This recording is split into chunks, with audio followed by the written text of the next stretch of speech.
In this tutorial, I will show you how to create a simplified Bitcoin transaction.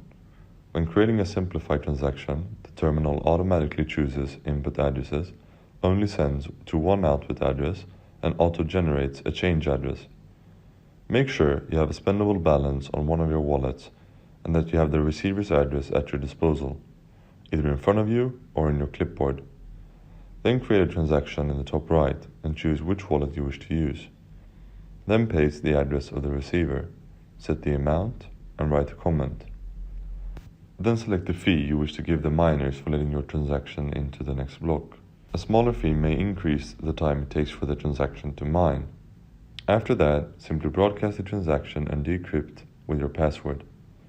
The transaction now shows up in a list of non-settled transactions. Once the transaction reaches 6 confirmations on the blockchain, it is removed from here but can still be viewed along with your other transactions under the Transactions tab. Watch our video on the Advanced Transaction Dialog for further information on how to customize your transactions.